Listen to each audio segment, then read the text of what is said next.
میندې دومره سپکې شولې چې زامن راپاسي او خپل مور ډېر بې دردۍ سره قتل کوي.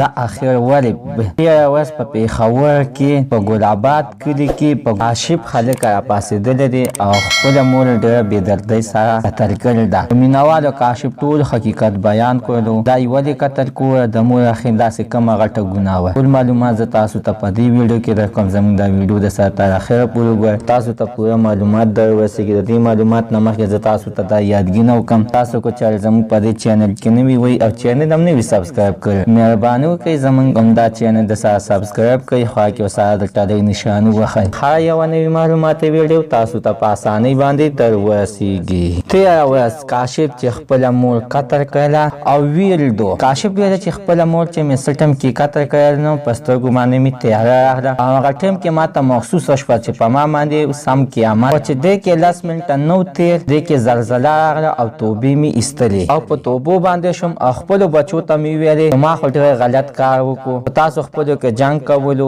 هر څه کولو، خپلو کې به م خل کړی وی نو ما ته م ولې وښودل، نو ما ته دې ولې ویلې ما خو د کار نه ستړي ستومانه راشو او دماغ هم کار نه کوي، بس ایسته مړه مې کړله. خو مینوالو کاشف ویل چې ما داسې ټیم کې مې قتل مې کړله او مړه مې کړله، نو هغه ټیم کې په ما باندې سم قیامت و او ډېره سخت مې محسوسه کړه، خو ونه تښتېدلم، د تښتېدلو کوشش مې ونه کړو. ما ویل چې مور مې قتل کړه، مړه شوله، چې زه م ایسته مړه شمه، زما په دې دنیا باندې د ژوند څه حق نشته دی، زه وګرځېږم. مینوالو زموږ د سره عزتمنو نننۍ معلومات ته د دې ځای پورې د نوي معلومات دپاره د سره زموږ همدا چینل د سره سبسکرایب کړئ، خوا کې ورسره د ټلۍ نښان ووهئ. مینوالو د دې کاشف په خبره باندې ستاسو نه څه خیر دی؟ زه خو وایم چې ده ته د سرایان پانسي ورکړی شي، ځکه چې سبا بلز وي همداسې کار ونه کړي. زموږ عزتمنو سره نننۍ معلومات ته د دې ځای پورې د نوي معلومات دپاره د سره زموږ همدا چینل د سره سبسکرایب کړئ، خوا کې ورسره د ټلۍ نښان ووهئ. د هره یوه نوي معلوماتي ویډیو تاسو ته په اسانۍ باندې در ورسېږي.